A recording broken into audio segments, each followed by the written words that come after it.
اعوذ باللہ من الشیطان الرجیم بسم اللہ الرحمن الرحیم۔ اور یہ جان لو کہ تمہیں جس چیز سے بھی فائدہ حاصل ہو اس کا 5واں حصہ اللہ، رسول کے قرابت دار، ایتام، مساکین اور مسافران غربت زدہ کے لیے ہے، اگر تمہارا ایمان اللہ پر ہے اور اس نصرت پر ہے جو ہم نے اپنے بندے پر حق و باطل کے فیصلہ کے دن جب دو جماعتیں آپس میں ٹکرا رہی تھیں نازل کی تھی، اور اللہ ہر شے پر قادر ہے۔ جبکہ تم وادی کے قریبی محاذ پر تھے اور وہ لوگ دور والے محاذ پر تھے، اور قافلہ تم سے نشیب میں تھا، اور اگر تم پہلے سے جہاد کے وعدہ پر نکلتے تو یقیناً اس کے خلاف کرتے، لیکن خدا ہونے والے امر کا فیصلہ کرنا چاہتا تھا تاکہ جو ہلاک ہو وہ دلیل کے ساتھ اور جو زندہ رہے وہ بھی دلیل کے ساتھ، اور اللہ سب کی سننے والا اور سب کے حال دل کا جاننے والا ہے۔ جب خدا ان کو تمہاری نظروں میں کم کر کے دکھلا رہا تھا کہ اگر زیادہ دکھلا دیتا تو تم سست پڑ جاتے اور آپس ہی میں جھگڑا کرنے لگتے، لیکن خدا نے تمہیں اس جھگڑے سے بچا لیا کہ وہ دل کے رازوں سے بھی باخبر ہے۔ اور جب خدا مقابلہ کے وقت تمہاری نظروں میں دشمنوں کو کم دکھلا رہا تھا اور ان کی نظروں میں تمہیں کم کر کے دکھلا رہا تھا تاکہ اس امر کا فیصلہ کر دے جو ہونے والا تھا، اور سارے امور کی بازگشت اللہ ہی کی طرف ہے۔ ایمان والو، جب کسی گروہ سے مقابلہ کرو تو ثبات قدم سے کام لو اور اللہ کو بہت یاد کرو کہ شاید اسی طرح کامیابی حاصل کر لو، اور اللہ اور اس کے رسول کی اطاعت کرو اور آپس میں اختلاف نہ کرو کہ کمزور پڑ جاؤ اور تمہاری ہوا بگڑ جائے، اور صبر کرو کہ اللہ صبر کرنے والوں کے ساتھ ہے۔ اور ان لوگوں جیسے نہ ہو جاؤ جو اپنے گھروں سے اتراتے ہوئے اور لوگوں کو دکھانے کے لیے نکلے اور راہ خدا سے روکتے رہے کہ اللہ ان کے اعمال کا احاطہ کیے ہوئے ہے۔ اور اس وقت کو یاد کرو جب شیطان نے ان کے لیے ان کے اعمال کو آراستہ کر دیا اور کہا کہ آج کوئی تم پر غالب آنے والا نہیں ہے اور میں تمہارا مددگار ہوں۔ اس کے بعد جب دونوں گروہ آمنے سامنے آئے تو الٹے پاؤں بھاگ نکلا اور کہا کہ میں تم لوگوں سے بری ہوں، میں وہ دیکھ رہا ہوں جو تم نہیں دیکھ رہے ہو، اور میں اللہ سے ڈرتا ہوں کہ وہ سخت عذاب کرنے والا ہے۔ جب منافقین اور جن کے دلوں میں کھوٹ تھا کہہ رہے تھے کہ ان لوگوں کو ان کے دین نے دھوکہ دیا ہے، حالانکہ جو شخص اللہ پر اعتماد کرتا ہے تو خدا ہر شے پر غالب آنے والا اور بڑی حکمت والا ہے۔ کاش تم دیکھتے کہ جب فرشتے ان کی جان نکال رہے تھے اور ان کے منہ اور پیٹھ پر مارتے جاتے تھے کہ اب جہنم کا مزہ چکھو، یہ اس لیے کہ تمہارے پچھلے اعمال کا نتیجہ یہی ہے، اور خدا اپنے بندوں پر ظلم کرنے والا نہیں ہے۔ جو حال آل فرعون اور ان کے پہلے والوں کا تھا کہ انہوں نے آیات الہیہ کا انکار کیا تو خدا نے انہیں ان کے گناہوں کی گرفت میں لے لیا کہ اللہ قوی بھی ہے اور شدید عذاب کرنے والا بھی ہے۔ یہ اس لیے کہ خدا کسی قوم کو دی ہوئی نعمت کو اس وقت تک نہیں بدلتا جب تک وہ خود اپنے تئیں تغیر نہ پیدا کر دیں کہ خدا سننے والا بھی ہے اور جاننے والا بھی ہے۔ جس طرح آل فرعون اور ان کے پہلے والوں کا انجام ہوا کہ انہوں نے پروردگار کی آیات کا انکار کیا تو ہم نے ان کے گناہوں کی بنا پر انہیں ہلاک کر دیا اور آل فرعون کو غرق کر دیا کہ سب کے سب ظالم تھے۔ زمین پر چلنے والوں میں بدترین افراد وہ ہیں جنہوں نے کفر اختیار کر لیا اور اب وہ ایمان لانے والے نہیں ہیں جن سے آپ نے عہد لیا، اور اس کے بعد وہ ہر مرتبہ اپنے عہد کو توڑ دیتے ہیں اور خدا کا خوف نہیں کرتے۔ اگر وہ جنگ میں تمہارے قبضہ میں آ جائیں تو انہیں اور ان کے پشت بان سب کو نکال باہر کرو تاکہ عبرت حاصل کریں۔ اور اگر کسی قوم سے کسی خیانت یا بدعہدی کا خطرہ ہے تو آپ بھی ان کے عہد کو ان کی طرف پھینک دیں کہ اللہ خیانت کاروں کو دوست نہیں رکھتا ہے۔ اور خبردار، کافروں کو یہ خیال نہ ہو کہ وہ آگے بڑھ گئے، وہ کبھی مسلمانوں کو عاجز نہیں کر سکتے، اور تم سب ان کے مقابلہ کے لیے امکانی قوت اور گھوڑوں کی صف بندی کا انتظام کرو، جس سے اللہ کے دشمن، اپنے دشمن اور ان کے علاوہ جن کو تم نہیں جانتے ہو اور اللہ جانتا ہے، سب کو خوف زدہ کر دو، اور جو کچھ بھی راہ خدا میں خرچ کرو گے سب پورا پورا ملے گا اور تم پر کسی طرح کا ظلم نہیں کیا جائے گا۔ اور اگر اصولوں کی طرف مائل ہوں تو تم بھی جھک جاؤ اور اللہ پر بھروسہ کرو کہ سب کچھ سننے والا اور جاننے والا ہے۔ اور اگر یہ آپ کو دھوکہ دینا چاہیں گے تو خدا آپ کے لیے کافی ہے، اس نے آپ کی تائید اپنی نصرت اور صاحبان ایمان کے ذریعہ کی ہے اور ان کے دلوں میں محبت کر دی ہے کہ اگر آپ ساری دنیا خرچ کر دیتے تو بھی ان کے دلوں میں باہمی الفت نہیں پیدا کر سکتے تھے، لیکن خدا نے یہ الفت و محبت پیدا کر دی ہے کہ وہ عرش پر غالب اور صاحب حکمت ہے۔ اے پیغمبر، آپ کے لیے خدا اور وہ مومنین کافی ہیں جو آپ کا اتباع کرنے والے ہیں۔ اے پیغمبر، آپ لوگوں کو جہاد پر آمادہ کریں، اگر ان میں 20 بھی صبر کرنے والے ہوں گے تو 200 پر غالب آ جائیں گے، اور اگر 100 ہوں گے تو ہزاروں کافروں پر غالب آ جائیں گے، اس لیے کہ کفار سمجھدار قوم نہیں ہیں۔ اب اللہ نے تمہارا بار ہلکا کر دیا ہے اور اس نے دیکھ لیا ہے کہ تم میں کمزوری پائی جاتی ہے، تو اگر تم میں 100 بھی صبر کرنے والے ہوں گے تو 200 پر غالب آ جائیں گے، اور اگر 1000 ہوں گے تو بحکم خدا 2000 پر غالب آ جائیں گے، اور اللہ صبر کرنے والوں کے ساتھ ہے۔ کسی نبی کو یہ حق نہیں ہے کہ وہ قیدی بنا کر رکھے جب تک زمین میں جہاد کی سختیوں کا سامنا نہ کرے۔ تم لوگ تو صرف مال دنیا چاہتے ہو جبکہ اللہ آخرت چاہتا ہے، اور وہی صاحب عزت و حکمت ہے۔ اگر خدا کی طرف سے پہلے فیصلہ نہ ہو چکا ہوتا تو تم لوگوں نے جو فدیہ لے لیا تھا اس پر عذاب عظیم نازل ہو جاتا۔ بس اب جو مال غنیمت حاصل کر لیا ہے اسے کھاؤ کہ وہ حلال اور پاکیزہ ہے، اور تقوی الہی اختیار کرو کہ اللہ بہت بخشنے والا اور مہربان ہے۔ اے پیغمبر، اپنے ہاتھ کے قیدیوں سے کہہ دیجئے کہ اگر خدا تمہارے دلوں میں نیکی دیکھے گا تو جو مال تم سے لے لیا گیا ہے اس سے بہتر نیکی تمہیں عطا کر دے گا اور تمہیں معاف کر دے گا کہ وہ بڑا بخشنے والا اور مہربان ہے۔ اور اگر یہ آپ سے خیانت کرنا چاہتے ہیں تو اس سے پہلے خدا سے خیانت کر چکے ہیں، جس کے بعد خدا نے ان پر قابو عطا کر دیا کہ وہ سب کچھ جاننے والا اور صاحب حکمت ہے۔ بے شک جو لوگ ایمان لائے اور انہوں نے ہجرت کی اور آئے خدا میں اپنے جان و مال سے جہاد کیا، اور جنہوں نے پناہ دی اور مدد کی، یہ سب آپس میں ایک دوسرے کے ولی ہیں، اور جن لوگوں نے ایمان اختیار کر کے ہجرت نہیں کی ان کی ولایت سے آپ کا کوئی تعلق نہیں ہے جب تک ہجرت نہ کریں، اور اگر دین کے معاملہ میں تم سے مدد مانگیں تو تمہارا فرض ہے کہ مدد کر دو، علاوہ اس قوم کے مقابلہ کے جس سے تمہارا معاہدہ ہو چکا ہے کہ اللہ تمہارے اعمال کو خوب دیکھنے والا ہے۔ جو لوگ کفر والے ہیں وہ آپس میں ایک دوسرے کے مددگار ہیں، اور اگر تم ایمان والوں کی مدد نہ کرو گے تو زمین میں فتنہ اور عظیم فساد برپا ہو جائے گا۔ اور جن لوگوں نے ایمان اختیار کیا اور ہجرت کی اور آئے خدا میں جہاد کیا اور پناہ دی اور نصرت کی، وہی در حقیقت واقعی مومن ہیں، اور انہی کے لیے مغفرت اور باعزت رزق ہے۔ اور جو لوگ بعد میں ایمان لے آئے اور ہجرت کی اور آپ کے ساتھ جہاد کیا، وہ بھی تمہیں میں سے ہیں، اور قرابت دار کتاب خدا میں سب آپس میں ایک دوسرے سے زیادہ ولیت اور قربت رکھتے ہیں۔ بے شک اللہ ہر شے کا بہترین جاننے والا ہے۔ سورہ توبہ۔ مسلمانوں، جن مشرکین سے تم نے عہد و پیمان کیا تھا اب ان سے خدا اور رسول کی طرف سے مکمل بیزاری کا اعلان ہے، لہذا کافرو 4 مہینے تک آزادی سے زمین میں سیر کرو، اور یہ یاد رکھو کہ خدا سے بچ کر نہیں جا سکتے، اور خدا کافروں کو ذلیل کرنے والا ہے۔ اور اللہ اور رسول کی طرف سے حج اکبر کے دن انسانوں کے لیے اعلان عام ہے کہ اللہ اور اس کے رسول دونوں مشرکین سے بیزار ہیں، لہذا اگر تم توبہ کر لو گے تو تمہارے حق میں بہتر ہے، اور اگر انحراف کیا تو یاد رکھنا کہ تم اللہ کو عاجز نہیں کر سکتے ہو۔ اور پیغمبر، آپ کافروں کو دردناک عذاب کی بشارت دے دیجئے، علاوہ ان افراد کے جن سے تم مسلمانوں نے معاہدہ کر رکھا ہے اور انہوں نے کوتاہی نہیں کی ہے اور تمہارے خلاف ایک دوسرے کی مدد نہیں کی ہے، تو 4 مہینے کی بجائے جو مدت طے کی ہے اس وقت تک عہد کو پورا کرو کہ خدا تقوی اختیار کرنے والوں کو دوست رکھتا ہے۔ پھر جب یہ محترم مہینے گزر جائیں تو کفار کو جہاں پاؤ قتل کر دو اور گرفت میں لے لو اور قید کر دو، اور ہر راستہ اور گزرگاہ پر ان کے لیے بیٹھ جاؤ، اور راستہ تنگ پھر اگر توبہ کر لیں اور نماز قائم کریں اور زکوٰۃ ادا کریں تو ان کا راستہ چھوڑ دو کہ خدا بڑا بخشنے والا اور مہربان ہے۔ اور اگر مشرکین میں کوئی تم سے پناہ مانگے تو اسے پناہ دے دو تاکہ وہ کتاب خدا سنے، اس کے بعد اسے آزاد کر کے جہاں اس کی پناہ گاہ ہو وہاں تک پہنچا دو، اور یہ مراعات اس کے لیے ہیں کہ یہ جاہل قوم قوم حقائق سے آشنا نہیں ہے۔ اللہ اور رسول کے نزدیک عہد شکن مشرکین کا کوئی عہد و پیمان کس طرح قائم رہ سکتا ہے؟ ہاں، اگر تم لوگوں نے کسی سے مسجد الحرام کے نزدیک عہد کر لیا ہے تو جب تک وہ لوگ اپنے عہد پر قائم رہیں تم بھی قائم رہو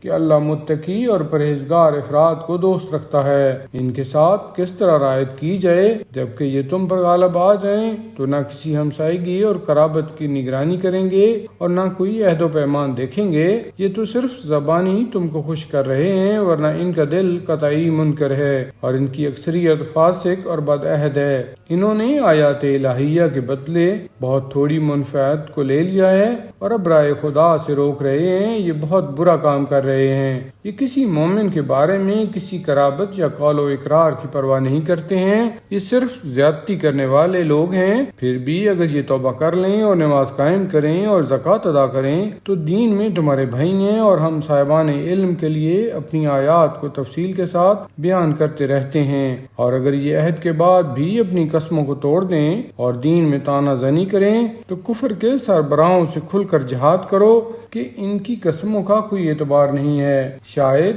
یہ اسی طرح اپنی حرکتوں سے باز آ جائیں۔ کیا تم اس قوم سے جہاد نہ کرو گے جس نے اپنے عہد و پیمان کو توڑ دیا ہے اور رسول کو وطن سے نکال دینے کا ارادہ بھی کر لیا ہے اور تمہارے مقابلہ میں مظالم کی پہل بھی کی ہے؟ کیا تم ان سے ڈرتے ہو؟ تو خدا زیادہ حقدار ہے کہ اس کا خوف پیدا کرو اگر تم صاحب ایمان ہو۔ ان سے جنگ کرو، اللہ انہیں تمہارے ہاتھوں سے سزا دے گا اور رسوا کرے گا اور تمہیں ان پر فتح عطا کرے گا اور صاحب ایمان قوم کے دلوں کو ٹھنڈا کر دے گا اور ان کے دلوں کا غصہ دور کر دے گا، اور اللہ اس کی توبہ کو چاہتا ہے قبول کر لیتا ہے کہ وہ صاحب علم بھی ہے اور صاحب حکمت بھی ہے۔ کیا تمہارا خیال یہ ہے کہ تم کو اسی طرح چھوڑ دیا جائے گا جبکہ اللہ نے ابھی یہ بھی نہیں دیکھا ہے کہ تم میں جہاد کرنے والے کون لوگ ہیں جنہوں نے خدا، رسول اور صاحبان ایمان کو چھوڑ کر کسی کو دوست نہیں بنایا ہے، اور اللہ تمہارے اعمال سے خوب باخبر ہے۔ یہ کام مشرکین کا نہیں ہے کہ وہ مساجد خدا کو آباد کریں جبکہ وہ خود اپنے نفس کے کفر کے گواہ، ان کے اعمال برباد ہیں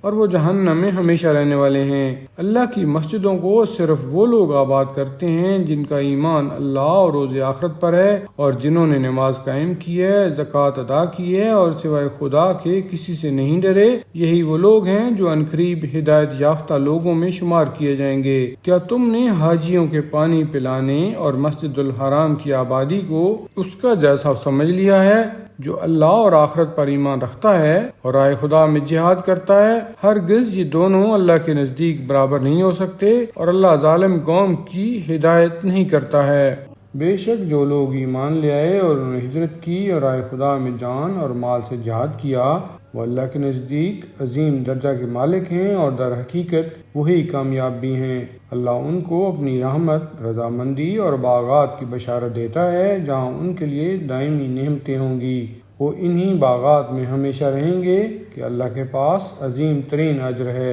اے ایمان والو، خبردار اپنے باپ، دادا اور بھائیوں کو اپنا دوست نہ بناؤ اگر وہ ایمان کے مقابلہ میں کفر کو دوست رکھتے ہیں، اور جو شخص بھی ایسے کو اپنا دوست بنائے گا وہ ظالموں میں شمار ہوگا۔ پیغمبر آپ کہہ دیجئے کہ اگر تمہارے باپ دادا، اولاد، برادران، ازواج، عشیرہ و قبیلہ اور وہ اموال جنہیں تم نے جمع کیا ہے اور وہ تجارت جس کے خسارہ کی طرف سے فکر مند رہتے ہو اور وہ مکانات جنہیں پسند کرتے ہو تمہاری نگاہ میں اللہ، اس کے رسول اور راہ خدا میں جہاد سے زیادہ محبوب ہیں تو وقت کا انتظار کرو یہاں تک کہ امر الہی آ جائے، اور اللہ فاسق قوم کی ہدایت نہیں کرتا ہے۔ بے شک اللہ نے کثیر مقامات پر تمہاری مدد کی ہے، اور حنین کے دن بھی جب تمہیں اپنی کثرت پر ناز تھا لیکن اس نے تمہیں کوئی فائدہ نہیں پہنچایا، اور تمہارے لیے زمین اپنی وسعتوں سمیت تنگ ہو گئی، اور اس کے بعد تم پیٹھ پھیر کر بھاگ نکلے۔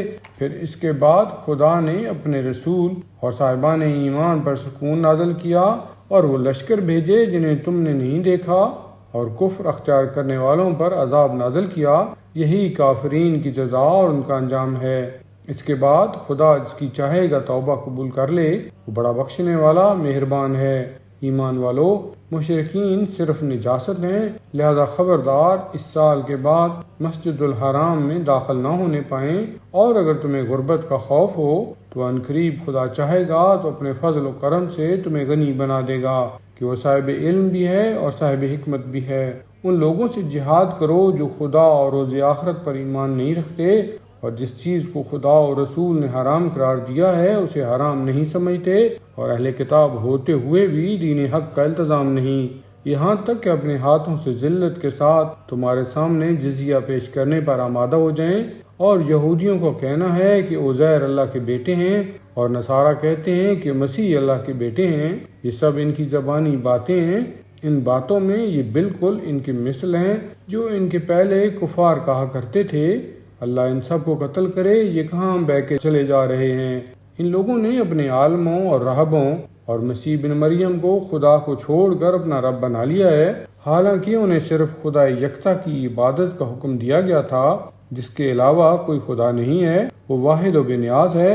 اور ان کے مشرکانہ خیالات سے پاک و پاکیزہ ہے۔ یہ لوگ چاہتے ہیں کہ نور خدا کو اپنے منہ سے پھونک مار کر بجھا دیں، حالانکہ خدا اس کے علاوہ کچھ ماننے کے لیے تیار نہیں ہے کہ وہ اپنے نور کو تمام کر دے، چاہے کافروں کو یہ کتنا ہی برا کیوں نہ لگے۔ وہ خدا وہ ہے جس نے اپنے رسول کو ہدایت اور دین حق کے ساتھ بھیجا تاکہ اپنے دین کو تمام ادیان پر غالب بنائے، چاہے مشرکین کو کتنا ہی ناگوار کیوں نہ ہو۔ ایمان والو، نصارہ کے بہت سے علماء اور راہب لوگوں کے اموال کو ناجائز طریقہ سے کھا جاتے ہیں اور لوگوں کو راہ خدا سے روکتے ہیں، اور جو لوگ سونے چاندی کا ذخیرہ کرتے ہیں اور اسے راہ خدا میں خرچ نہیں کرتے، پیغمبر آپ انہیں دردناک عذاب کی بشارت دے دیں۔ جس دن وہ سونا چاندی آتش جہنم میں تپایا جائے گا اور اس سے ان کی پیشانیوں اور ان کے پہلوؤں اور پشت کو داغا جائے گا کہ یہی وہ ذخیرہ ہے جو تم نے اپنے لیے جمع کیا تھا،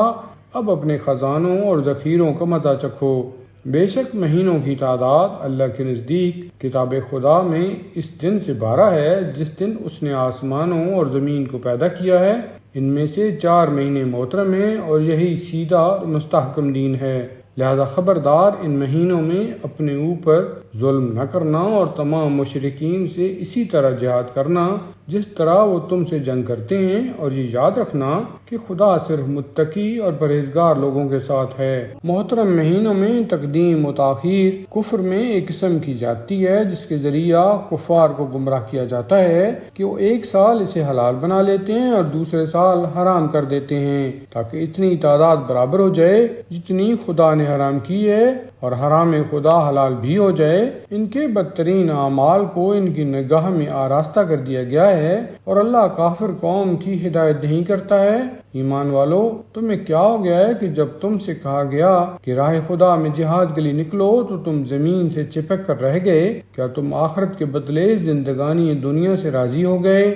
تو یاد رکھو کہ آخرت میں اس متاع زندگانی دنیا کی حقیقت بہت قلیل ہے۔ اگر تم راہ خدا میں نہ نکلو گے تو خدا تمہیں دردناک عذاب میں مبتلا کرے گا اور تمہارے بدلے دوسری قوم کو لے آئے گا، اور تم اسے کوئی نقصان نہیں پہنچا سکتے ہو کہ وہ ہر شے پر قدرت رکھنے والا ہے۔ اگر تم پیغمبر کی مدد نہ کرو گے تو ان کی مدد خدا نے کی ہے اس وقت جب کفار نے انہیں وطن سے باہر نکال دیا اور وہ ایک شخص کے ساتھ نکلے اور دونوں غار میں تھے، تو وہ اپنے ساتھی سے کہہ رہے تھے کہ رنج نہ کرو، خدا ہمارے ساتھ ہے۔ پھر خدا نے اپنی طرف سے اپنے پیغمبر پر سکون نازل کر دیا اور ان کی تائید ان لشکروں سے کر دی جنہیں تم نہ دیکھ سکے، اور اللہ ہی نے کفار کے کلمہ کو پست بنا دیا ہے، اور اللہ کا کلمہ در حقیقت بہت بلند ہے کہ وہ صاحب عزت و غلبہ بھی ہے اور صاحب حکمت بھی ہے۔ مسلمانوں، تم ہلکی ہو یا بھاری، گھر سے نکل پڑو اور رائے خدا میں اپنے اموال اور نفوس سے جہاد کرو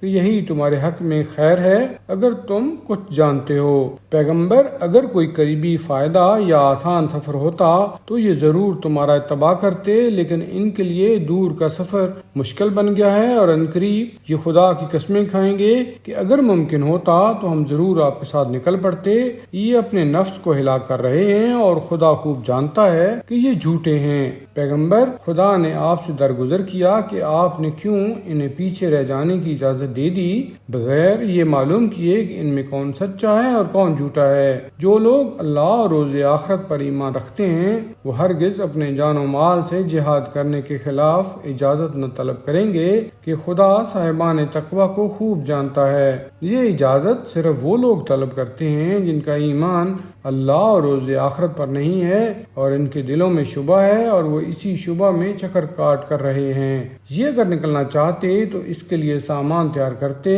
لیکن خدا ہی کو ان کا نکلنا پسند نہیں ہے، اس لیے اس نے ان کے ارادوں کو کمزور رہنے دیا اور ان سے کہا گیا کہ اب تم بیٹھنے والوں کے ساتھ بیٹھے رہو۔ اگر یہ تمہارے درمیان نکل بھی پڑتے تو تمہاری وحشت میں اضافہ ہی کر دیتے اور تمہارے درمیان فتنہ کی تلاش میں گھوڑے دوڑاتے پھرتے، اور تم میں ایسے لوگ بھی تھے جو ان کی سننے والے بھی تھے، اور اللہ تو ظالمین کو خوب جاننے والا ہے۔ بے شک انہوں نے اس سے پہلے بھی فتنہ کی کوشش کی تھی اور تمہارے امور کو الٹ پلٹ دینا چاہا تھا، یہاں تک کہ حق آ گیا اور امر خدا واضح ہو گیا۔ اگرچہ یہ لوگ اسے ناپسند کر رہے تھے، ان میں وہ لوگ بھی ہیں جو کہتے ہیں کہ ہم کو اجازت دے دیجئے اور فتنہ میں نہ ڈالیے، تو آگاہ ہو جاؤ کہ یہ واقعاً فتنہ میں گر چکے ہیں اور جہنم تو کافرین کو ہر طرف سے احاطہ کیے ہوئے ہے۔ ان کا حال یہ ہے کہ آپ تک نیکی آتی ہے تو انہیں بری لگتی ہے، اور کوئی مصیبت آ جاتی ہے تو کہتے ہیں کہ ہم نے اپنا کام پہلے ہی ٹھیک کر لیا تھا،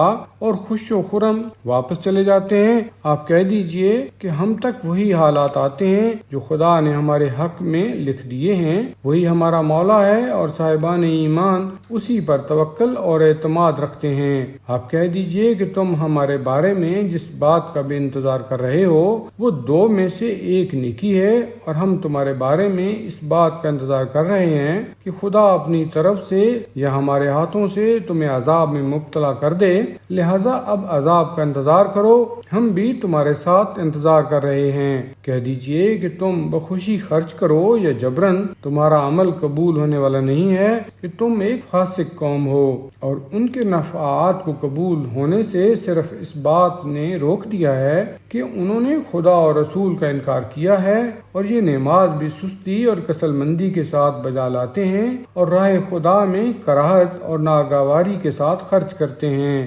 تمہیں ان کے اموال اور اولاد حیرت میں نہ ڈال دیں، بس اللہ کا ارادہ یہی ہے کہ انہی کے ذریعہ ان پر زندگانی دنیا میں عذاب کرے اور حالت کفر ہی میں ان کی جان نکل جائے، اور یہ اللہ کی قسم کھاتے ہیں کہ یہ تم ہی میں سے ہیں، حالانکہ وہ تم میں سے نہیں ہیں۔ یہ لوگ بزدل لوگ ہیں، ان کو کوئی پناہ گاہ یا غار یا گھس بیٹھنے کی جگہ مل جائے تو اس کی طرف بے تحاشا بھاگ جائیں گے، اور انہی میں سے وہ بھی ہیں جو خیرات کے بارے میں الزام لگاتے ہیں کہ انہیں کچھ مل جائے تو راضی ہو جائیں گے اور نہ دیا جائے تو ناراض ہو جائیں گے، حالانکہ اے کاش یہ خدا اور رسول کے دیے ہوئے پر راضی ہو جاتے اور یہ کہتے کہ ہمارے لیے اللہ ہی کافی ہے، ان قریب وہ اور اس کا رسول اپنے فضل و احسان سے عطا کر دیں گے، اور ہم تو صرف اللہ کی طرف رغبت رکھنے والے ہیں۔ صدقات و خیرات بس فقراء، مساکین اور ان کے کام کرنے والے اور جن کی تعلیف قلب کی جاتی ہے، اور غلاموں کی گردن کی آزادی میں، اور قرض داروں کے لیے، اور راہ خدا میں غربت زدہ مسافروں کے لیے ہیں۔ یہ اللہ کی طرف سے فریضہ ہے اور اللہ خوب جاننے والا اور حکمت والا ہے۔ ان میں سے وہ بھی ہیں جو پیغمبر کو اذیت دیتے ہیں اور کہتے ہیں کہ وہ تو صرف کان ہیں۔ آپ کہہ دیجئے کہ تمہارے حق میں بہتری کے کان ہیں کہ خدا پر ایمان رکھتے ہیں اور مومنین کی تصدیق کرتے ہیں، اور صاحبان ایمان کے لیے رحمت ہیں، اور جو لوگ رسول خدا کو اذیت دیتے ہیں ان کے واسطے دردناک عذاب ہے۔ یہ لوگ تم لوگوں کو راضی کرنے کے لیے خدا کی قسم کھاتے ہیں، حالانکہ خدا اور رسول اس بات کے زیادہ حقدار تھے کہ اگر یہ صاحبان ایمان تھے تو واقعاً انہیں اپنے اعمال و کردار سے راضی کرتے۔ کیا یہ نہیں جانتے کہ جو خدا اور رسول سے مخالفت کرے گا اس کے لیے آتش جہنم ہے اور اسی میں ہمیشہ رہنا ہے، اور یہ بہت بڑی رسوائی ہے۔ منافقین کو یہ خوف بھی ہے کہ کہیں کوئی سورہ نازل ہو کر مسلمانوں کو ان کے دل کے حالات سے باخبر نہ کر دے، تو آپ کہہ دیجئے کہ تم اور مذاق اڑاؤ، اللہ بہرحال اس چیز کو منظر عام پر لے آئے گا جس کا تمہیں خطرہ ہے، اور اگر آپ ان سے باز پرس کریں گے تو کہیں گے کہ ہم تو صرف بات چیت اور دل لگی کر رہے تھے، تو آپ کہہ دیجئے کہ کیا اللہ اور اس کی آیات اور رسول کے بارے میں مذاق اڑا رہے تھے؟ تو اب معذرت نہ کرو، تم نے ایمان کے بعد کفر اختیار کیا ہے، ہم اگر تم میں سے ایک جماعت کو معاف بھی کر دیں تو دوسری جماعت پر ضرور عذاب کریں گے کہ یہ لوگ مجرم ہیں۔ منافق مرد اور منافق عورتیں آپس میں ایک دوسرے سے ہیں، سب برائیوں کا حکم دیتے ہیں اور نیکیوں سے روکتے ہیں، اور اپنے ہاتھوں کو راہ خدا میں خرچ کرنے سے روکے رہتے ہیں۔ انہوں نے اللہ کو بھلا دیا ہے تو اللہ نے انہیں بھی نظر انداز کر دیا ہے کہ منافقین ہی اصل میں فاسق ہیں، اور اللہ نے منافق مردوں اور عورتوں سے اور تمام کافروں سے آتش جہنم کا وعدہ کیا ہے جس میں یہ ہمیشہ رہنے والے ہیں، وہی ان کے واسطے کافی ہے اور ان کے لیے ہمیشہ رہنے والا عذاب ہے۔ تمہاری مثال تم سے پہلے والوں کی ہے جو تم سے زیادہ طاقتور تھے اور تم سے زیادہ مالدار اور صاحب اولاد بھی تھے، انہوں نے اپنے حصہ سے خوب فائدہ اٹھایا اور تم نے بھی اسی طرح اپنے نصیب سے فائدہ اٹھایا جس طرح تم سے پہلے والوں نے اٹھایا تھا، اور اسی طرح لغویات میں داخل ہوئے جس طرح وہ لوگ داخل ہوئے تھے، حالانکہ وہی وہ لوگ ہیں جن کے اعمال دنیا اور آخرت میں برباد ہو گئے، اور وہی وہ لوگ ہیں جو حقیقتاً خسارہ والے ہیں۔ کیا ان لوگوں کے پاس ان سے پہلے والے افراد قوم نوح، عاد، سمود، قوم ابراہیم، اصحاب مدین اور الٹ دی جانے والی بستیوں کی خبر نہیں آئی جن کے پاس ان کے رسول واضح نشانیاں لے کر آئے اور انہوں نے انکار کیا؟ خدا کسی پر ظلم کرنے والا نہیں ہے، لوگ خود اپنے نفس پر ظلم کرتے ہیں۔ مومن مرد اور مومن عورتیں آپس میں سب ایک دوسرے کے ولی اور مددگار ہیں کہ یہ سب ایک دوسرے کو نیکیوں کا حکم دیتے ہیں اور برائیوں سے روکتے ہیں، نماز قائم کرتے ہیں، زکوٰۃ ادا کرتے ہیں، اللہ اور رسول کی اطاعت کرتے ہیں۔ یہی وہ لوگ ہیں جن پر عنقریب خدا رحمت نازل کرے گا کہ وہ ہر شے پر غالب اور صاحب حکمت ہے۔ اللہ نے مومن مرد اور مومن عورتوں سے ان باغات کا وعدہ کیا ہے جن کے نیچے نہریں جاری ہوں گی، یہ ان میں ہمیشہ رہنے والے ہیں۔ ان جنات عدن میں پاکیزہ مکانات ہیں اور اللہ کی مرضی تو سب سے بڑی چیز ہے، اور یہی ایک عظیم کامیابی ہے۔ پیغمبر، کفار اور منافقین سے جہاد کیجیے اور ان پر سختی کیجیے کہ ان کا انجام جہنم ہے جو بدترین ٹھکانہ ہے۔ یہ اپنی باتوں پر اللہ کی قسم کھاتے ہیں کہ ایسا نہیں کہا، حالانکہ انہوں نے کلمہ کفر کہا ہے اور اپنے اسلام کے بعد کافر ہو گئے ہیں، اور وہ ارادہ کیا تھا جو حاصل نہیں کر سکے، اور ان کا غصہ صرف اس بات پر ہے کہ اللہ اور رسول نے اپنے فضل و کرم سے مسلمانوں کو نواز دیا ہے۔ بہرحال یہ اب بھی توبہ کر لیں تو ان کے حق میں بہتر ہے، اور منہ پھیر لیں تو اللہ ان پر دنیا اور آخرت میں دردناک عذاب کرے گا، اور روئے زمین پر کوئی ان کا سرپرست اور مددگار نہ ہوگا۔ ان میں وہ بھی ہیں جنہوں نے خدا سے عہد کیا کہ اگر وہ اپنے فضل و کرم سے عطا کر دے گا تو اس کی راہ میں صدقہ دیں گے اور نیک بندوں میں شامل ہو جائیں گے۔ اس کے بعد جب خدا نے اپنے فضل سے عطا کر دیا تو بخل سے کام لیا اور کنارہ کش ہو کر پلٹ گئے، تو ان کے بخل نے ان کے دلوں میں نفاق راسخ کر دیا اس دن تک کے لیے جب یہ خدا سے ملاقات کریں گے، اس لیے کہ انہوں نے خدا سے کیے ہوئے وعدہ کی مخالفت کی ہے اور جھوٹ بولے ہیں۔ کیا یہ نہیں جانتے کہ خدا ان کے راز دل اور ان کی سرگوشیوں کو بھی جانتا ہے، اور وہ سارے غیب کا جاننے والا ہے؟ جو لوگ صدقات میں فراخ دلی سے حصہ لینے والے مومنین اور ان غریبوں پر جن کے پاس ان کی محنت کے علاوہ کچھ نہیں ہے الزام لگاتے ہیں اور پھر ان کا مذاق اڑاتے ہیں، خدا ان کا بھی مذاق بنا دے گا اور اس کے پاس بڑا دردناک عذاب ہے۔ آپ ان کے لیے استغفار کریں یا نہ کریں، اگر 70 مرتبہ بھی استغفار کریں گے تو خدا انہیں بخشنے والا نہیں ہے، اس لیے کہ انہوں نے اللہ اور رسول کا انکار کیا ہے، اور خدا فاسق قوم کو ہدایت نہیں دیتا ہے۔ جو لوگ جنگ تبوک میں نہیں گئے وہ رسول اللہ کے پیچھے بیٹھے رہ جانے پر خوش ہیں، اور انہیں اپنے جان و مال سے راہ خدا میں جہاد کرنا ناگوار معلوم ہوتا ہے، اور یہ کہتے ہیں کہ تم لوگ گرمی میں نہ نکلو۔ تو پیغمبر آپ کہہ دیجئے کہ آتش جہنم اس سے زیادہ گرم ہے اگر یہ لوگ کچھ سمجھنے والے ہیں۔ اب یہ لوگ ہنسیں کم اور روئیں زیادہ کہ یہی ان کے کیے کی جزا ہے۔ اس کے بعد اگر خدا آپ کو ان کے کسی گروہ تک میدان سے واپس لائے اور یہ دوبارہ خروج کی اجازت طلب کریں تو آپ کہہ دیجئے کہ تم لوگ کبھی میرے ساتھ نہیں نکل سکتے اور کسی دشمن سے جہاد نہیں کر سکتے، تم نے پہلے ہی بیٹھے رہنا پسند کیا تھا تو اب بھی پیچھے رہ جانے والوں کے ساتھ بیٹھے رہو، اور خبردار ان میں سے کوئی مر بھی جائے تو اس کی نماز جنازہ نہ پڑھیے گا اور اس کی قبر پر کھڑے بھی نہ ہوئیے گا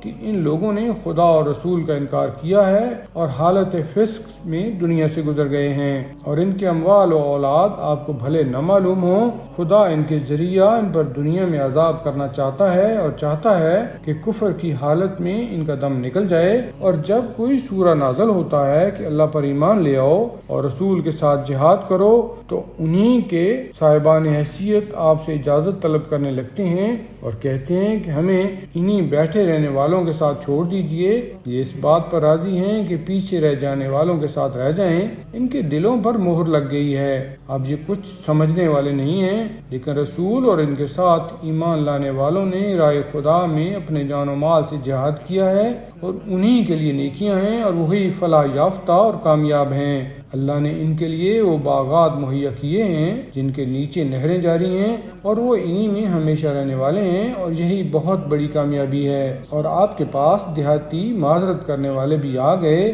کہ انہیں بھی گھر بیٹھنے کی اجازت دے دی جائے، اور وہ بھی بیٹھ رہے جنہوں نے خدا اور رسول سے غلط بیانی کی تھی، تو عنقریب ان میں کے کافروں پر بھی دردناک عذاب نازل ہوگا۔ جو لوگ کمزور ہیں یا بیمار ہیں یا ان کے پاس رائے خدا میں خرچ کرنے کے لیے کچھ نہیں ہے، ان کے بیٹھے رہنے میں حرج نہیں ہے، بشرط کہ خدا اور رسول کے حق میں اخلاص رکھتے ہوں کہ نیک کردار لوگوں پر کوئی الزام نہیں ہوتا، اور اللہ بہت بخشنے والا مہربان ہے۔ اور ان پر بھی کوئی الزام نہیں ہے جو آپ کے پاس آئے کہ انہیں بھی سواری پر لے لیجئے، اور آپ ہی نے کہہ دیا کہ ہمارے پاس سواری کا انتظام نہیں ہے، اور وہ آپ کے پاس سے اس عالم میں پلٹے کہ ان کی آنکھوں سے آنسو جاری تھے اور انہیں اس بات کا رنج تھا کہ ان کے پاس رائے خدا میں خرچ کرنے کے لیے کچھ نہیں ہے۔ الزام ان لوگوں پر ہے جو غنی اور مالدار ہو کر بھی اجازت طلب کرتے ہیں اور چاہتے ہیں کہ پسماندہ لوگوں میں شامل ہو جائیں، اور خدا نے ان کے دلوں پر مہر لگا دی ہے